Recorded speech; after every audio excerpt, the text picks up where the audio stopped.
Most players don't realize that equipping the wrong gear can secretly cripple their build. Today I will show you how blood codes really work, how to avoid those penalties, and which blood codes are worth using for your playstyle. Hello and welcome adventurers, my name is W17. Today I will be explaining how blood code system works in Code Vein 2. Understanding blood codes is one of the most important parts of building your character. Once you learn how they work, you will be able to create stronger builds, avoid unnecessary penalties, and find a playstyle that suits you. Throughout your journey, you'll unlock blood codes from characters you meet along the way. Think of a blood code as a foundation of your build. Each one grants a different set of attributes and determines what equipment, weapons, and abilities your character can use effectively. Every blood code comes with its own distribution of strength, dexterity, mind, willpower, vitality, and fortitude. Some blood codes excel in physical combat, while others are designed for spellcasting, tanking, or supporting allies. Choosing the right blood code depends entirely on how you want to approach combat. Strength primarily increases the effectiveness of heavy weapons, dexterity benefits lighter and faster weapons. Mind improves the effectiveness and duration of many support abilities, and forme. Willpower increases the power of offensive forme, vitality affects your health and survivability, while fortitude influences stamina and endurance. For example, two players can be the same level, use the same weapon, fight the same boss, yet one survives comfortably while the other struggles. The difference usually comes down to how well their blood code matches their equipment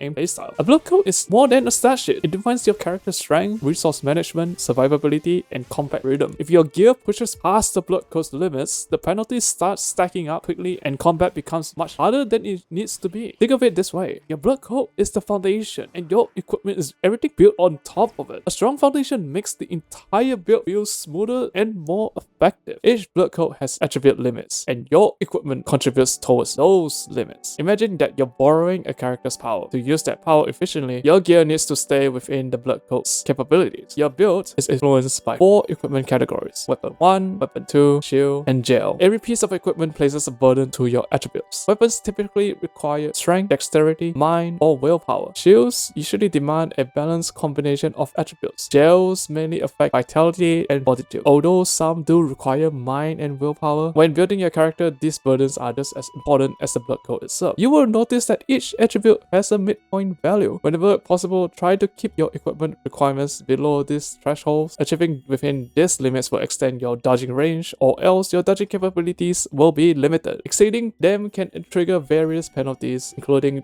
increased stamina consumption, reduced combat efficiency, ichor loss when taking damage, temporary reductions to forme effectiveness, HP and LP penalties during combat, and additional debuffs when your stamina is depleting. Stamina is consumed constantly through attacking, sprinting, dodging, and blocking. Once these penalties begin stacking together, combat becomes significantly more difficult. The further you exceed your attribute limit, the harsher the penalties become. If you are mainly playing for the story, this is something you will want to avoid entirely. So which blood codes should you choose? If you're new to the game, I strongly recommend starting with loose blood code. It's one of the most balanced options available and gives you plenty of room to experiment. If you prefer agility, stamina management, and lighter weapons, Nova's blood code is an excellent choice. For players who enjoy high risk, high reward gameplay, Valentine offers incredible weapon forme damage at the cost of survivability. If you want to wield massive weapons while maintaining strong buffs and durability, Joe says blood code is a fantastic option. As a bonus, she is also a top tier waifu material. Lise offers a similar playstyle but focuses more on lighter weapons. Lyle specializes in dexterity based builds and provides excellent offensive potential. Craig is perfect for players who enjoy heavy weapons while maintaining strong defensive capabilities. For dedicated spellcasters, Holly's blood code excels at long range forme combat. Licorice balances light weapons and magic, while Camilo provides another strong tank oriented alternative. Xenon focuses on versatility with both heavy and light weapons supported by high durability. Iris is an ideal for players who want to maximize survivability with heavy weapons, while Lavinia is one of the strongest choice of pure magic builds. Some blood codes also provide unique benefits and drawbacks, so always read their descriptions before committing to the build. Now that we covered blood codes, let's go through a few mistakes that many new players make. The first mistake is equipping gear without considering attribute burdens. Just because an item can be equipped doesn't mean that it will perform efficiently with your current blood code. The second mistake is refusing to experiment. Code Vein 2 is designed around flexibility, and different encounters often reward different approaches. Don't be afraid to swap blood codes and try something new. The third mistake is neglecting blood code mastery. Mastery unlocks stronger progression options and expands limits your build potential later in the game. Avoiding these common pitfalls will make your experience far more enjoyable. Speaking of mastery, this is one of the most important long-term progression systems in Code Vein 2. Every blood code has a mastery rank, and increasing those ranks unlocks additional progression opportunities. Mastery is gained by defeating enemies in areas appropriate for that blood code's rank. For example, higher ranked blood codes won't gain mastery efficiently from early games enemies. My preferred farming location for A rank blood codes and below is the hidden land corroded star. The route is relatively short, the enemies are close together, and you can quickly reset the area by teleporting to the entrance and repeat the run again. Once you begin working on S rank blood codes, I recommend farming in the endgame tower. The enemies there provides much better progression for high rank blood codes, and you can swap between different blood codes during your run to maximize efficiency. One final tip: whenever you go fully master a blood code rank, make sure to speak with Lavinia to unlock the next stage of progression. Some blood codes can also be advanced further by speaking with their original owners, so don't ignore those characters' interactions. Here's a quick summary of everything we covered. Blood codes are the foundation of every build in Code Vein 2. Pay